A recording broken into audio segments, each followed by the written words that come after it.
Romo, apakah itu artinya memaksa Tuhan bahwa aku harus sembuh, bahwa aku harus selamat? Saudara-saudaraku, hanya orang yang mengandalkan Tuhan bisa berharap. Salam damai sejahtera saudara-saudaraku yang terkasih, pencinta firman Tuhan. Berjumpa kembali dengan Bible Learning with Father Joseph. Saudara-saudaraku yang terkasih, apa kabar Anda hari ini? Apakah hidup Anda sudah dikuatkan oleh kuasa doa? Doa yang bukan sembarang doa. Doa yang bukan sekedar formalitas. Doa yang bukan sekedar untuk mengisi waktu kosong. Doa yang bukan karena sebuah keterpaksaan gak enak dilihat orang. Tetapi sebuah doa ketika kita membuka diri kita lebar-lebar. Kita membiarkan Tuhan, kuasanya, kehadirannya, campur tangan dalam kehidupan kita. Bagaimana? Seperti mobil diisi bensin. Seperti tanaman yang layu, kering, disirami oleh air yang segar. Seperti jiwa yang kerontang dan merindu, menemukan kembali semangat hidup karena berjumpa dengan Sang Pencipta, asal dan tujuan hidup manusia. Saudara-saudaraku yang terkasih, saya mau mengajarkan kepada Anda sebuah ayat yang luar biasa. Menurut saya ini salah satu ayat kitab suci yang saya sampai speechless. Maka Anda jangan skip video ini sampai Anda betul-betul belajar memahami teks yang mau saya ajarkan kepada Anda. Yaitu sebuah ayat dari kitab suci yang berasal dari kitab Nabi Yeremia bab 17 ayat 14. Silakan Anda buka kitab suci Anda, Yeremia bab 17 ayat 14. Di situ ada sebuah kekuatan firman Tuhan membantu kita dalam berdoa. Firman Tuhan akan membantu kita untuk tambah yakin dan bagaimana supaya kita bisa yakin dengan Tuhan yang kita percaya. Apa sebabnya? Karena dalam Yeremia bab 17 ayat 14 dikatakan begini. Sembuhkanlah aku, ya Tuhan, maka aku akan sembuh. Selamatkanlah aku, maka aku akan selamat. Sebab Engkaulah kepujianku. Saudara-saudaraku yang terkasih, coba kita ulang-ulang 3 kali, 5 kali, bahkan 10 kali kata-kata ini. Kata-kata ini indah luar biasa. Sembuhkanlah aku, ya Tuhan, maka aku akan sembuh. Selamatkanlah aku, ya Tuhan, maka aku akan selamat. Silakan Anda ulang lagi sampai betul-betul pikiran Anda dikuasai oleh keyakinan itu. Hati Anda yang meragu, hati Anda yang bimbang, betul-betul dikuatkan oleh firman ini. Silakan Anda ulang-ulangi kata-kata saya, baris demi baris. Sembuhkanlah aku, ya Tuhan,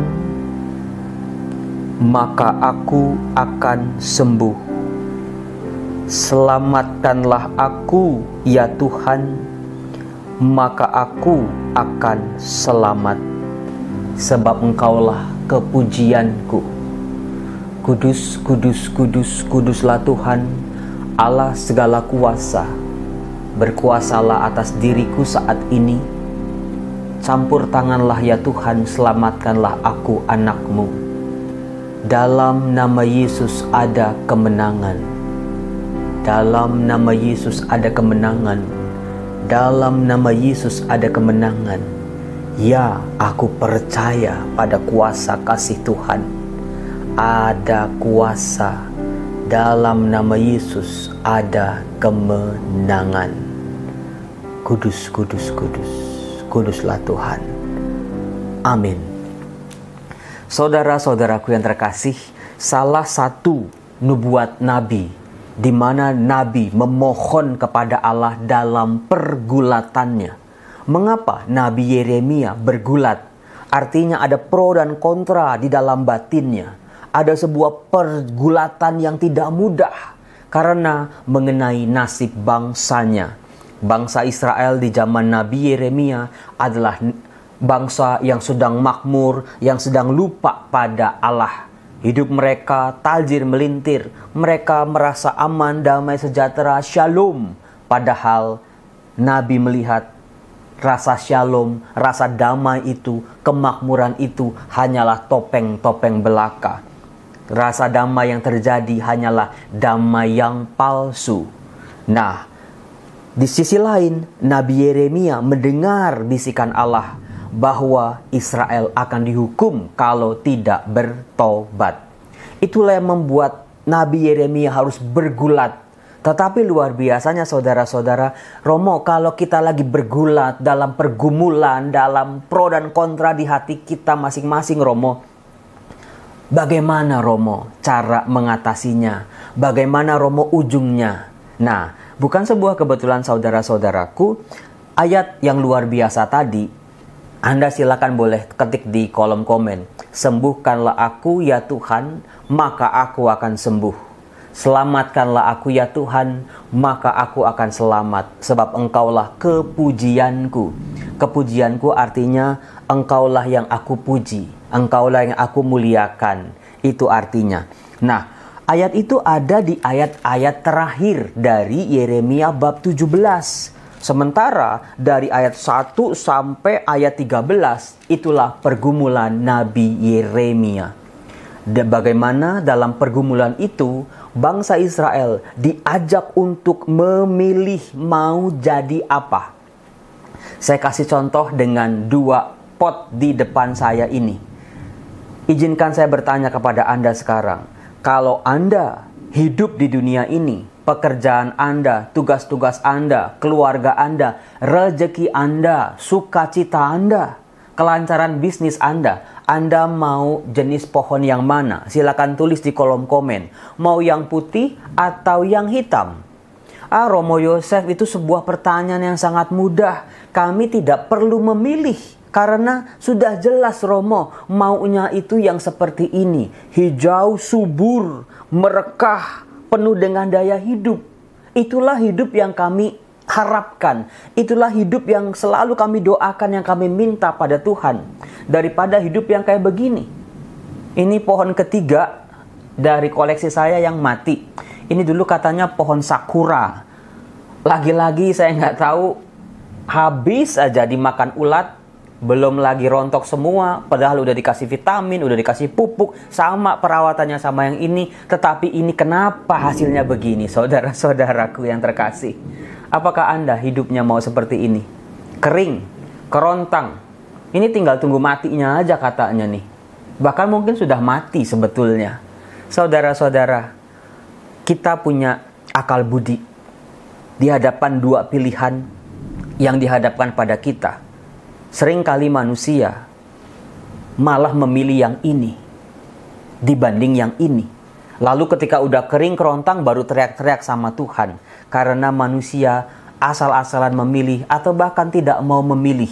Maunya memilih yang enak saja, yang mudah saja, yang gampang saja. Tahu-tahu ujungnya mau seperti ini. Pohon ini harus melewati banyak proses pertumbuhan, harus dipupuk, harus disiram, harus dikenakan sinar matahari, dirawat, diajak ngomong bahkan. Saudara-saudara yang terkasih, jangan terjebak dengan cara kerja dunia. Yang seperti tadi saya katakan, maunya gampang, enak, instan semua, maunya cepat langsung jadi. Saudara-saudara, hidup tidaklah demikian. Dalam proses pergulatan kita, seringkali kita diajak untuk memilih. Seperti orang Israel diajak untuk memilih, yaitu di ayat 5-6. Seperti ini. Tuhan berkata, celakalah orang yang mengandalkan manusia, yang mengandalkan kekuatannya sendiri, dan yang hatinya menjauh daripada Tuhan. Ia akan seperti semak bulus di padang belantara. Ia tidak akan mengalami datangnya keadaan baik. Ia akan tinggal di tanah angus di padang gurun, di negeri padang asin yang tidak berpenduduk. Jadi saudara-saudara, pilihan kita itu menentukan bagaimana kita hidup, bagaimana nasib kita kemudian. Apakah dalam hidup kita hanya mengandalkan manusia, kemampuan-kemampuan manusia? Misalnya apa? Tampang, yang cantik, yang cakep, harta yang bergemilang, pangkat yang tinggi, atau segala hal yang ditawari oleh dunia. Hal-hal yang seringkali dibanggakan oleh manusia, yang seringkali diandalkan oleh manusia untuk bisa hidup. Karena dia hanya berhenti mengandalkan pada kemampuan-kemampuannya, hatinya menjauh daripada Tuhan.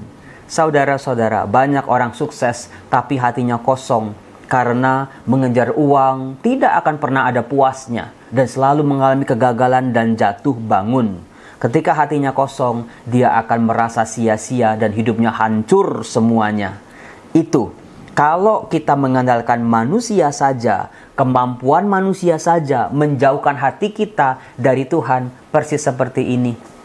Seperti pohon semak bulus di padang belantara, tidak ada kehidupan. Ia tidak akan mengalami datangnya keadaan baik. Luar biasa sabda ini. Ia akan tinggal di tanah angus di padang gurun. Gak ada gairah, kering kerontang. Tidak ada sukacita dalam kehidupannya. Tidak ada kebahagiaan, tidak ada berkat-berkat dan rahmat yang bisa diharapkan. Ya gimana mau mengharapkan rahmat, di hatinya aja menjauh dari Tuhan, dalam hidupnya aja nggak ada Tuhan. Kalau hatinya dibongkar, dilihat kok Tuhannya malah nggak ada. Malah adanya harta, benda, jabatan, segala macam yang duniawi sementara belaka. Sementara pilihan yang kedua adalah, diberkatilah orang yang mengandalkan Tuhan, yang menaruh harapannya pada Tuhan. Siapa yang mau seperti ini? Tunjuk tangan, tulis di kolom komen, klik simbol jempol di YouTube ini. Siapa yang mau mengandalkan Tuhan? Siapa yang mau menaruh harapannya pada Tuhan? Karena apa? Ia akan seperti pohon yang ditanam di tepi air, tidak akan pernah kekeringan, yang merambatkan akar-akarnya ke tepi batang-batang air. Dia kokoh, dia menemukan sumber kehidupan yang tetap. Tidak hari ini kering, besok basah, besoknya lagi kering, besoknya basah. Tetapi pohon ini memperoleh sumbernya tidak berkesudahan. Dan tidak mengalami datangnya panas terik, yang daunnya tetap hijau, yang tidak khawatir dalam tahun kering, yang tidak berhenti menghasilkan buah. Saudara-saudara, jadi kesimpulannya, Anda mau mengandalkan diri Anda sendiri, mengandalkan manusia, mungkin bos Anda, mungkin perusahaan Anda, mungkin ya orang-orang yang selama ini Anda gantungkan, yang terbatas, sangat fana, bisa jadi mereka kaya, besok hilang semua. Lalu harapan Anda pun ikut melebur. Tetapi mengandalkan Tuhan, mendekatkan diri pada Tuhan, menggantungkan harapan hanya pada Tuhan, ada kesuburan, ada sukacita, ada sumber hidup yang membuat hidup kita menjadi kokoh, kuat, berkembang, dan pada akhirnya berbuah. Nah, saudara-saudara yang terkasih, hanya orang yang bisa mengandalkan Tuhan, hanya orang yang menggantungkan harapannya kepada Tuhan, baru bisa berkata seperti yang dikatakan di ayat 14 tadi. Sembuhkanlah aku Tuhan. Jadi sebuah permohonan, sebuah permintaan pada Tuhan. Dan dia sekaligus dia percaya dan yakin, maka aku akan sembuh. Jadi bukan sembuhkanlah aku ya Tuhan. Ah masa Tuhan menyembuhkan aku? Ah masa bisa? Ah Tuhan itu kan cuma khayalan. Ah Tuhan itu kan cuma bisa-bisanya para pastor dan pendeta misalnya. Tidak. Singkirkan semua keraguan-raguan itu. Sembuhkanlah aku Tuhan, maka aku akan sembuh. Selamatkanlah aku Tuhan, maka aku akan selamat.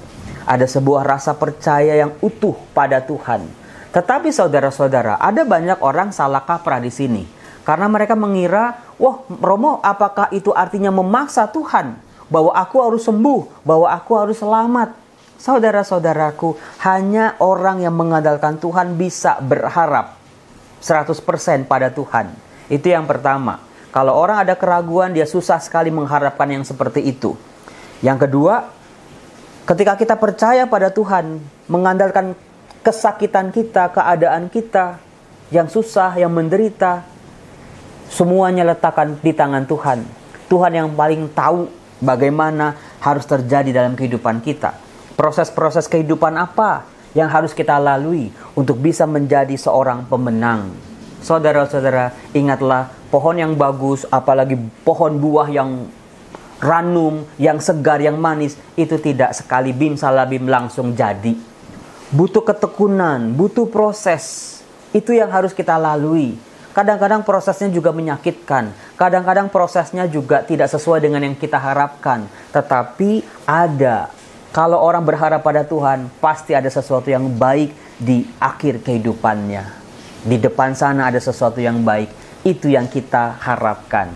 Salam damai sejahtera saudara-saudara. Semoga hidup kita seperti ini.